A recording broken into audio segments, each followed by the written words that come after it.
18 सितंबर 2016 सुबह के लगभग 5:30 बजे कश्मीर के उरी सेक्टर में भारतीय सेना के कैंप पर अचानक गोलियों और धमाकों की आवाज गूंज उठी। 4 आतंकवादी अंधेरे का फायदा उठाकर सेना के बेस के अंदर घुस चुके थे। कुछ ही मिनटों में पूरा कैंप आग की लपटों में बदल गया। भारत ने अपने 19 जवान खो दिए। पूरा देश गुस्से में था। टीवी चैनलों पर सिर्फ एक सवाल था, क्या भारत जवाब देगा? लेकिन किसी को नहीं पता था कि दिल्ली में उसी समय बंद कमरों के अंदर एक ऐसा मिशन तैयार हो रहा था जो आने वाले सालों में भारत की सैन्य नीति बदल देगा। एक ऐसा मिशन जिसका नाम था 2016 सर्जिकल स्ट्राइक्स। 29 सितंबर 2016 रात का अंधेरा, घड़ियों की सुइयां धीरे धीरे आगे बढ़ रही थीं और उसी अंधेरे में भारतीय सेना के special commando line of control के पार जाने की तैयारी कर रहे थे। ये सिर्फ बदला नहीं था, ये एक संदेश था कि अब नया भारत चुप नहीं बैठेगा। उरी हमला भारत के लिए सिर्फ एक आतंकवादी हमला नहीं था, ये देश की सुरक्षा पर सीधा हमला था। हमले के बाद पूरे देश में शोक था। स्कूलों से लेकर संसद तक हर जगह जवानों को श्रद्धांजलि दी जा रही थी। लेकिन दूसरी तरफ सेना और सरकार लगातार मीटिंग कर रही थी। खुफिया एजेंसियां जानकारी जुटा रही थीं। ड्रोन, सैटेलाइट और ग्राउंड इंटेलिजेंस के जरिए उन लॉन्च पैड्स की पहचान की जा रही थी जहां से आतंकवादियों को भारत भेजा जाता था। भारतीय सेना ने तय किया, इस बार जवाब अलग होगा। योजना बेहद गुप्त रखी गई, इतनी गुप्त कि मिशन में शामिल कई सैनिकों को भी आखिरी समय तक पूरी जानकारी नहीं थी। स्पेशल फोर्सेस के कमांडो चुने गए, उन जवानों को जो सबसे कठिन मिशन के लिए ट्रेनिंग लेते हैं। कई दिनों तक तैयारी चलती रही। मैप्स देखे गए, रास्ते तय किए गए, हर सेकंड की प्लानिंग की गई। फिर आई 28 सितंबर की रात। कमांडो टीमों ने चुपचाप अपनी मूवमेंट शुरू की।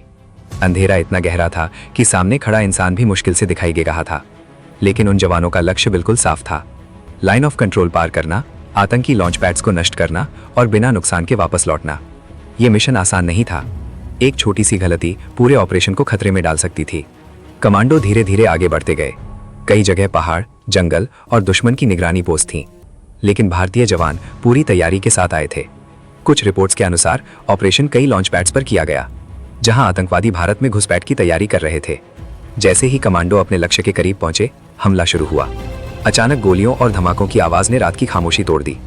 आतंकियों को संभलने का मौका तक नहीं मिला। भारतीय सेना ने लॉन्च पैड्स को निशाना बनाया।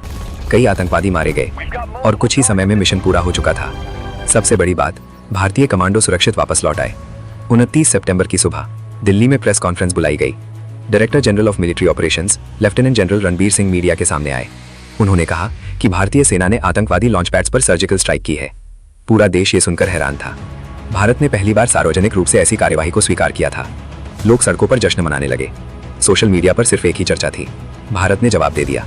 दुनिया भर की मीडिया ने इस खबर को दिखाया। भारत और पाकिस्तान के बीच तनाव अचानक बढ़ गया। पाकिस्तान ने शुरुआत में इन स्ट्राइक्स को नकार दिया, लेकिन भारत की तरफ से साफ कहा गया कि ये कार्यवाही आतंकवाद के खिलाफ थी। इस ऑपरेशन के बाद भारत की रणनीति में एक बड़ा बदलाव देखा गया। पहले अक्सर आतंकवादी हमलों के बाद सिर्फ बयान आते थे, लेकिन अब दुनिया ने देखा कि भारत जवाब देने के लिए सीमा पार भी जा सकता है। सर्जिकल स्ट्राइक सिर्फ एक सैन्य ऑपरेशन नहीं था, ये एक संदेश था।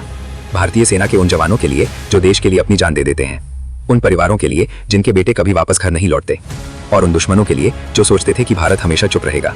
लेकिन इस पूरी कहानी का सबसे बड़ा हिस्सा शायद वो है जिसके बारे में दुनिया बहुत कम जानती है। उन कमांडोज के नाम आज भी पूरी तरह सार्वजनिक नहीं है। उनकी असली पहचान, उनकी मूवमेंट और मिशन की कई जानकारियां आज भी गोपनीय है, क्योंकि कुछ लड़ाइयां सिर्फ बंदूकों से नहीं जीती जाती। कुछ लड़ाइयां हिम्मत, धैर्य और बलिदान से जीती जाती हैं। उरी के उन 19 जवानों की शहादत आज भी भारत को याद है, और 2016 की सर्जिकल स्ट्राइक्स आज भी उस रात की याद दिलाती हैं जब अंधेरे में कुछ भारतीय जवान सीमा पार गए थे और दुनिया को बता दिया था कि भारत अब बदल चुका है।